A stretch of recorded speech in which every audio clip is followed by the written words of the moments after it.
Gubernur konten Deddy Mulyadi diduga ngahina polisi.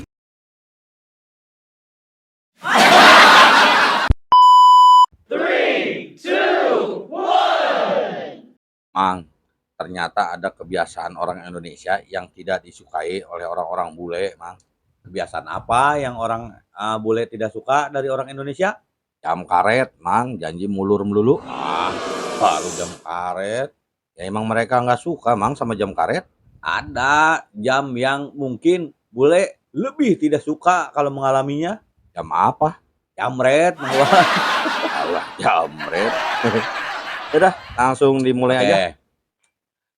Assalamualaikum, sampurasun, wilujeng welcome. Kembali lagi di YouTube channel Mang Uday TV.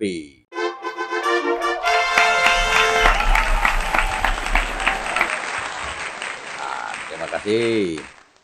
Seperti biasa kita akan membahas apa yang lagi rame di dunia media sosial kita kali ini. Apa nih yang mau kita bahas kali ini, Mang Iwan? Ini Bapak yang ngadain sayembara, Mang, yang bisa nangkep begal dapat hadiah. Oh, masih tentang perbegalan. Siap, lanjut. Nah, KDM juga akhirnya berhasil menemui bos kapur. Ya, ada video lama yang naik lagi, Mang. DPR ternyata pengen balik modal pemilu. Wah, rahasia umum itu, Mang. Nah, untuk video hiburan ada? Oh, ada hiburan. Insya Allah selalu setiap video kita kasih hiburan. Oke, tonton sampai kelar ya. Nah, pokoknya nonton sampai terakhir ya. Betul. Oke, langsung aja ke video pertama. Video pertama, Bapak ngadain sayembara untuk nangkap begal. Sok, langsung diputar. Oh, oke. Play. Assalamualaikum, sampurasun, lujeng enjing wargi Jabar dan seluruh warganet dimanapun berada. Siaga menghadapi begal. Kita terus berkoordinasi dengan jajaran kepolisian, khususnya Polda Jabar, dan kita juga akan berkoordinasi dengan Polda Metro Jaya untuk siaga menghadapi berbagai aksi kejahatan di Jawa Barat. Yang pertama, mobil patroli harus siaga dalam setiap malam. Lampu tanda bahayanya harus terus menyala. Satpol PP, Damkar siaga di titik-titik strategik untuk mengantisipasi berbagai segala kemungkinan dalam setiap waktu. Warga bersih skamling, menjaga diri dan dijaga diri. Ini adalah prinsip dasar kita hidup bergotong royong. Yang berikutnya, saya memberikan sayembara pada seluruh warga Jabar yang bisa melumpuhkan maling, copet, jamret, begal, rampok. Kami siapkan hadiah dari 5 sampai 50 juta. Dari 5 juta sampai 50 juta yang mampu merumpuhkan berbagai aksi kejahatan dan menyerahkannya kepada kepolisian dalam keadaan hidup. Saya ucapkan terima kasih. Mari kita bersama waspada, berani, kita lawan berbagai aksi kejahatan di Jawa Barat. Terima kasih, salam untuk semuanya, semangat. Nah, itu, Mang, videonya. Gimana tuh, Mang? Ini berarti sebuah keseriusan ini dalam menangani masalah begal ya, Mang Iwan? Kan masalahnya emang serius, Mang. Ya, tapi tadi syaratnya katanya harus dalam keadaan hidup gitu ya kan? Ya, betul, Mang. Tapi kalau bonyok-bonyok boleh? Boleh kali, nggak tahu saya. Boleh kan syaratnya yang penting hidup. Oh iya. Kalau misalnya 50%? 50% gimana? Ya, misalnya setengah hidup, setengah mati, berarti kan masih ada hidupnya 50%. Boleh kali. Namanya setengah mati itu mah. Yang penting mah masih hidup kali. Ini peluang usaha ini, Mang Iwan. Kenapa jadi peluang usaha? Ya, sekarang kita ambil yang terendahnya aja, upah 5 juta. 5 juta kalau sehari kita nangkep satu begal. Bayangin kalau sebulan, Mang Iwan. 5 kali sebulan 30, 150 juta. Bisa ini peluang usaha, Mang Iwan. Ini kan yang mau ditangkap begal, Mang. Mamang yakin bisa nangkep begal sendirian? Iya ya. Ya minimal kita misalnya berlima lah ya. Ya terserah. Kalau berlima berarti 150 juta dibagi 5. Jatuhnya masih 30 juta. Masih lumayan, Mang Iwan. Sekali lagi, Mang, yang ditangkap begal, Mang, bukan kodok. Ya, gimana kalau malah sebaliknya Mamang yang ditangkap sama begal? Jangan atuh. Oh, takut kan? Masa kita mau nangkap begal malah kita yang ditangkap sama begal. Alah. Nah, apalagi Mamang nggak segesit dulu Sekarang mah sering sakit pinggang. Oh iya. Lupa saya. Lupa apa? Ya kalau saya suka sakit pinggang. Ya makanya Mamang mah nggak usah ikut-ikutan. Kita mau memberitakan aja cukup. Nah ini ada orang yang demi menghindari begal harus menyewa 3 ojol sekaligus untuk pulang. Oh gitu? Sok mainkan videonya. Kita lihat. Play. Ya, bertiga. Ikutin doang. Iya, soalnya tadi habis ada yang dibegal jadi Inilah postingan Hana Claudia yang viral di media sosial. Beberapa waktu lalu, dia memesan ojek motor melalui aplikasi untuk mengantarnya pulang dari wilayah Gudang Selatan, Sumur, menuju kawasan Pajajaran, Cicendo, Bandung, Jawa Barat. Tidak tanggung-tanggung, 3 ojek dipesannya sekaligus. Ini dilakukan karena dirinya takut menjadi korban begal, mengingat sepeda motor temannya baru saja diambil secara paksa.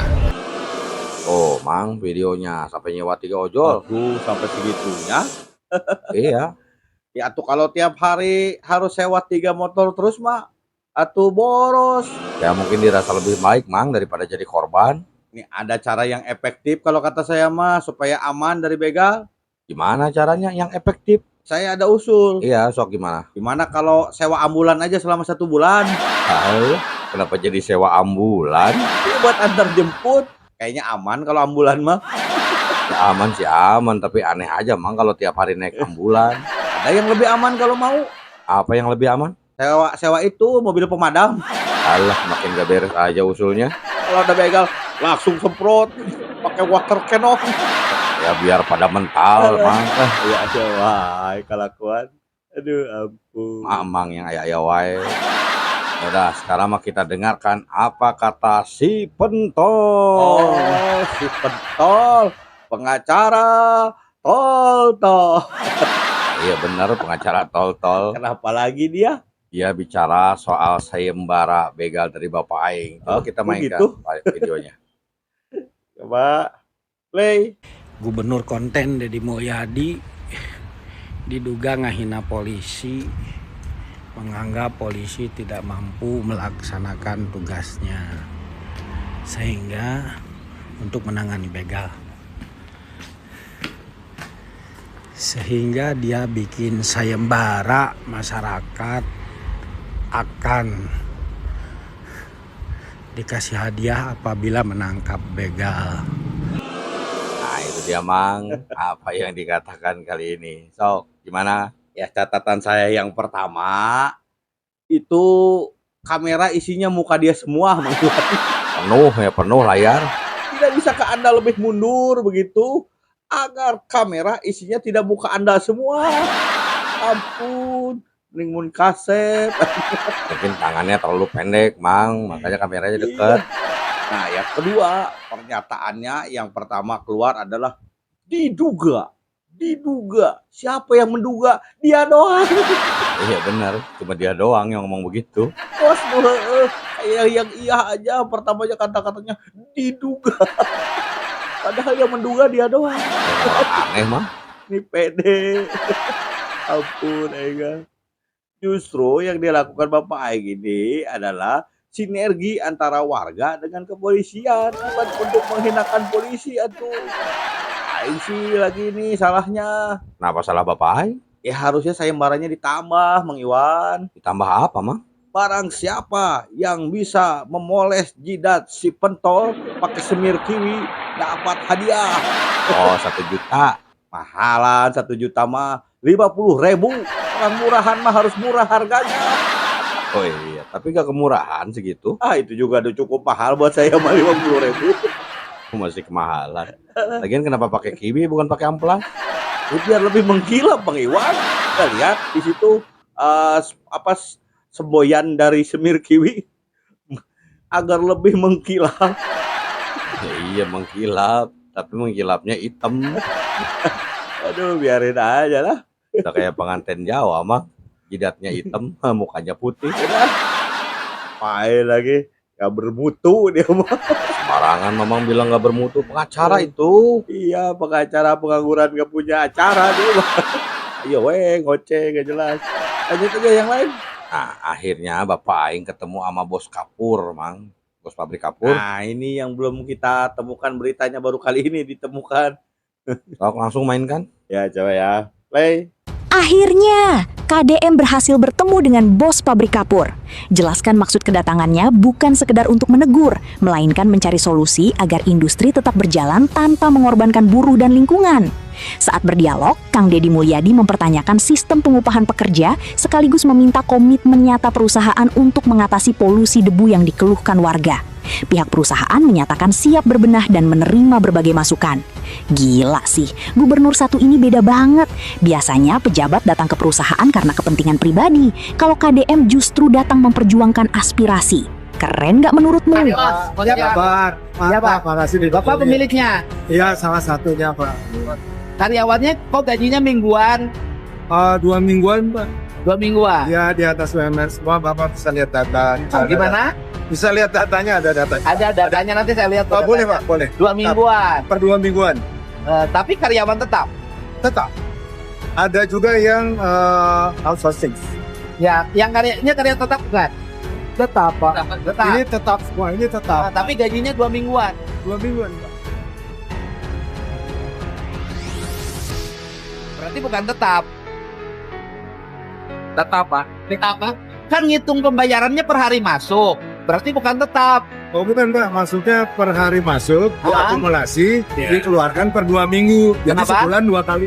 Sebulan 2 kali gajian. Iya, Oke. jadi semua menurut UMR yang berlaku. Di atas UMR. Berapa UMR di sini? 3,9 sekarang. 3,9. Saya nggak ada kepentingan apapun kecuali gimana caranya industri berjalan, rakyat sejahtera, tapi lingkungan terjaga gitu loh. Makasih, saya setuju dah kalau apa itu tanggung jawab. Kita Ya kan, kejar. tanggung jawab semua, Pak. Iya. Nanti bantu cek-cek lagi. Iya boleh, Pak. Itu tadi Mang video KDM dengan bos kapur. Ya, terlepas dari pembicaraan soal apa namanya, masalah lingkungan dan masalah lain-lain, saya justru menyoroti masalah upah ya, Mang Iwan. Ya gimana tuh? Ya, ini terjadi perbedaan antara yang dikatakan si bosnya tadi dengan yang dikatakan para karyawannya kemarin waktu ditanya sama Bapak Aing. Iya benar Mang, ada perbedaan. Tadi si bos bilang bahwa gajinya UMR ya 3,2 dibayarkan per 2 minggu. Nah, sedangkan hasil pertanyaan dari Bapak Aing kepada para karyawan dibayarnya per minggu, bukan per 2 minggu, per minggu 600.000. Artinya 600.000 dikali 4 dalam sebulan hanya 2.400.000, bukan 3.200.000. Nah jadi Pertinya ini Allah kayak Mas Tukul. ya pertanyaannya, kalau kita lihat dari raut wajahnya si bos tadi, sangat yakin. Bapak silahkan cek, ada catatannya. Nah ini, saya khawatirnya bagian middle manajemennya ini harus dipertanyakan. Kenapa tuh? Jangan-jangan catatan yang diberikan ke si bos memang segitu. Seperti yang diomongin sama si bos tadi. Tapi ke bawahnya beda. Yang harus diinvestigasi lagi. Jadi gitu menurut Mang. Ya karena kan dari bosnya bilang per 2 minggu aja, ternyata kan gajiannya per minggu. Iya. Bosnya bilang 3,2, kenyataannya kan kalau di total cuma 2,4. Betul Mang. Bosnya yakin bahwa ada catatannya. Catatannya ini siapa yang buat? Takutnya saya mah middle manajemennya itu ABS. Apa ABS? Ya asal bos senang gitu. Oh, jadi beda data gitu ya. Ini yang harus diinvestigasi. Tapi saya rasa kalau memang bosnya mau teliti, ya dia bisa melihat video Bapak Aing secara lengkap. Di situ ada berapa karyawan menerimanya, dapat BPJS atau tidak, dan apa namanya, dapat masker atau tidak, dapat susu atau tidak. Semua dengan jelas ada di situ. Takutnya segala sesuatunya sudah disediakan oleh bosnya tapi tidak nyampe ke bawah. Doang. Mang suujon kalau kayak gitu. Bukan suujon, saya mah apa disebutnya teh? Waspada lah, waspada. Apa ya disebutnya teh? Apa tuh? Intinya jangan langsung percaya aja gitu. Iya istilahnya apa? Iya, apa sih kalau kata guru gembul kalau tidak langsung percaya teh? skeptis. Alah. Oh, skeptis. Mani lupa saya dengan skeptis. Iya, ingatnya striptis. Itu patut diselidiki.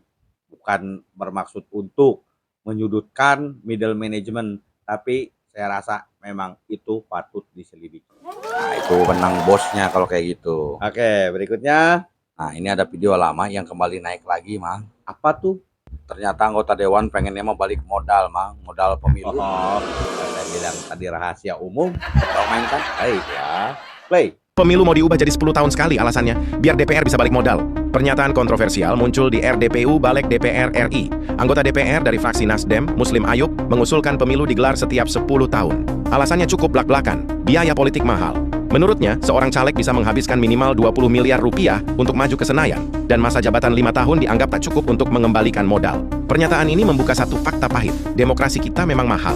Tapi di saat yang sama, muncul pertanyaan besar, sejak kapan jabatan wakil rakyat diperlakukan sebagai investasi bisnis? Kalau tujuan masuk parlemen adalah balik modal, lalu di mana posisi rakyat? Di mana makna pengabdian? Menurut kamu, pemilu 10 tahun sekali solusi mahalnya demokrasi atau justru pintu bahaya bagi akuntabilitas kekuasaan? Nah, itu, Mang. Saya nggak. Bentar dulu Bang Iwan. Ini videonya narasi-narasi berita. Iya. Takutnya kalau tidak ada pernyataan langsung dari yang bersangkutan, saya mah takutnya hoax. Oh, pernyataan langsungnya ada videonya, Mang. Ada yang secara langsungnya? Ada di situ, sok mainkan. Oh, saya lihat. Oh iya. Play. Bagaimana mengembalikan uang kita ini lagi? Saya berharap, apa salahnya barangkali pemilu ini 10 tahun sekali? Ya kan? Karena untuk 5 tahun ini pimpinan, kita ini 2025. 2026 itu udah dekat, 2027 kita udah mulai pemilu lagi. Jadi akan mungkin dana ini bisa kita kembalikan dengan sistem begini. Tuh, ada kan video aslinya? Ya, untuk para anggota dewan ya, kalau masih bersifatnya transaksional, ya jangan jadi anggota dewan. Kalau sifatnya masih bisnis, Mending ngapain tuh, Mang? ya lebih baik uang 20 miliar itu dipakai untuk bisnis, jualan, dagang cilok misalnya. Ya, karena tuh 20 miliar dagang cilok. Kan bisa buka cabang di seluruh Indonesia tuh Bang Iwan. Emang di satu kampung 20 miliar dibeliin cilok semua, atuh ketutupan satu kampung sama cilok. Dulu kampung cilok. Iya maksudnya kalau masih bersifat transaksional ya jangan jadi anggota dewan. Anggota dewan itu atau pejabat itu seharusnya orang yang sudah selesai dengan urusan pribadinya. Apalagi dengan urusan harta ya. Harusnya sudah selesai, sudah nggak mikirin urusan pribadi. Ya Bapak Aing yang contohnya ya kan. Bu Shirley contohnya di masalah urusan diri sendiri mah udah. Maksudnya bukannya nggak butuh tapi udah cukup gitu. Iya, benar. Iya, tinggal mikirin buat rakyat. Kalau mereka masih mikirin buat balik modal ya emang yang salah sistem juga sih. Kenapa sistemnya yang salah? Ya kenapa juga sistem demokrasi kita itu mahal? Apa yang bikin demokrasi kita itu mahal? Iya, apa yang kira-kira bikin demokrasi kita mahal? Banyak faktornya Mang Iwan. Ya selain mahar ya untuk partai, ada juga istilahnya perjanjian gonogini dengan pengusaha. Banyak lah faktornya, banyak. Belum lagi serangan pajar untuk masyarakat kayak gitu. Dan semua pakai duit. Iya, kalau tujuannya nyari untung jangan jadi pejabat. Nggak ada pejabat yang untung seharusnya ya, kecuali dia korupsi. Oh, korupsi? Ya karena gaji pejabat kan gaji ASN. Oh iya. Kita udah tahu gaji gubernur aja cuma 8.100.000. Iya. Iya, kalau ngitung gaji mah nggak ada untungnya jadi pejabat. Itu. Ya kalau ditambah tunjangan ini itu gede juga sih, Mang. Nah, ya itu harus disadari ya. Tapi kenapa ya heran? Padahal gajinya kan kecil ya di apa namanya di luar tunjangan dan lain-lain ya. Gajinya aja gitu kecil. Tapi mereka rela mengeluarkan uang miliar-miliar gitu. Juga ya. Akhirnya kan terjadi kebijakan yang aneh-aneh, usulan-usulan yang aneh-aneh dari mereka. What? Supaya balik modal. Apa contohnya? Ya contohnya kemarin ada bioskop masuk desa, kan aneh. Iya. Supaya dapat proyek pembangunan bioskop. Proyeknya dia yang pegang. Ya nggak jauh-jauh lah, DPRD Jawa Barat juga sama. Apa tuh contohnya? Ya terus ngutak-ngetik dana hibah. Ayo ngusulin SPP balik lagi. Tapi kan belum tentu korupsi, Mang. Ya ini mah patut diduga kalau kata si botak tadi mah. Iya, patut diduga. Gitu. Oke, Mang, langsung aja hiburan. Oh ya, langsung saja hiburan. Apa tema hiburan kali ini? Ya hiburan kali ini random Mang Iwan. Oh, random. Nah, cukup campur-campur lah. Atau sok yang pertama apa? Yang pertama ini masalah guna-guna. Guna-guna? Ya Mang Iwan percaya nggak ada guna-guna? Ya tergantung sih, Mang. Guna-gunanya apa dulu? Nah ini ada guna-guna gatal-gatal. Masa ada guna-guna gatal-gatal? Iya, ada faktanya. Jadi korbannya itu gatal-gatal. Kok mana videonya? Oke, kita lihat. Play. Guru! Guru! Hentikan guru! Guru! Hentikan guru! Kami tidak ingin berdosa guru! Guru, sudah guru, jangan lanjutkan guru. Guru! Hentikan guru! Guru! Hentikan guru! Itu guna-guna gatal-gatal. Tapi kenapa gatalnya harus di daerah itu? Ya nggak tahu, mungkin random itu. Ya, kalau random kan bisa di mana aja. Dia kan cuman begini-begini tadi. Nggak tahu gatalnya menyerang kemana. Ternyata ke situ. Ya mungkin khusus, Mang, makanya tepat di situ. Ya atau kalau harus tepat ke situ berarti harus ada ngukur koordinatnya dulu Bang Iwan. Alah, pakai ngukur koordinat segala. Aduh. Ada aja. Enggak, itu yang main musik yang di belakang sadar nggak sih sebenarnya? Dan mereka pasti tahu, emang. Kalau sadar mah kasih tahu atuh. Woi, tok itu jangan begitu. Nggak jadi diemin tuh, Mang. Sok dilanjut. Oke. Berikutnya. Berikutnya tentang orang berada, Bang Iwan. Play. Kia-kia ge uing mah jelema aya waraya. Isuk aya di imah. Berang aya di imah. Sore aya di imah, peuting oge aya di imah. Disebut eueuh soteh lamun aya nu nagih, karek eueuh. Oh, Bang Iwan. Nah, ini kan bahasa Sunda ditranslate. Iya, nambah-nambah tugas saya aja. Ya kan Mamang yang milih. Ya, jadi dia bilang, biar begini-begini, saya itu orang berada, katanya dalam bahasa Indonesianya begitu. Ya siang dia ada di rumah, pagi dia ada di rumah, malam dia ada di rumah, dia selalu ada di rumah. Makanya dia bilang dia orang berada. Nah, ada kalanya dia nggak ada. Kapan? Saat ada yang nagih. Langsung menghilang ya kan begitu penagih datang. Seperti itulah. Apakah itu termasuk kesaktian, Mang? Iya, jadi kalau mau belajar jurus menghilang, nah sama orang-orang tadi Bang Iwan, setiap kolektor datang, hilang. Benar sakti. Hebat pokoknya mah. Ya, banyak orang sakti kita mah. Nah, yang terakhir apa nih? Nah, yang terakhir ini tentang perbandingan antara orang bule dengan orang Indonesia. Nah, di mana orang bule melihat bagaimana cara Indonesia menjalani hidup. Oke, gimana contohnya? Nah, contohnya seperti ini. Play. Di Indonesia, makan buah gimana? Begitu?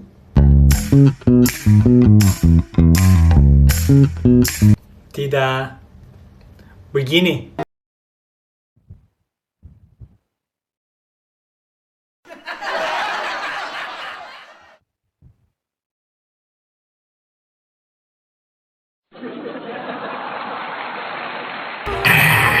Mantap!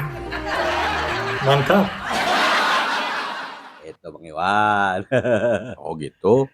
Orang bule mah tidak tahu ada cara menikmati buah ya yang lebih istilahnya mind blowing. Intinya mereka nggak ngerti rujak. Ya tapi kan nggak semua buah bisa dirujak ya. Nah, tapi dia mah nggak ngerti. Pokoknya mah yang dirujak itu pasti buah, iya kan? Iya. Iya. Buat mereka mah aneh. Tapi ada yang bikin orang bule juga takjub. Apa itu, Mang? Ya karena kita ternyata sakti. Ya, gimana? Ya, begini. Kalau orang bule makan daging, mereka pakai apa? Pakai garpu sama pisau. Nah, pakai garpu sama pisau, ya kan? Iya. Di kita mah enggak. Kita gimana? Coba kalau kita nerima nasi kotak, isinya daging rendang, ya kan? Tetap pakai sendoknya, sendok plastik. Oh iya, apapun menunya sendoknya sendok plastik. Bingung kan? Daging lawan sendok plastik. Gimana nggak sakti orang Indonesia?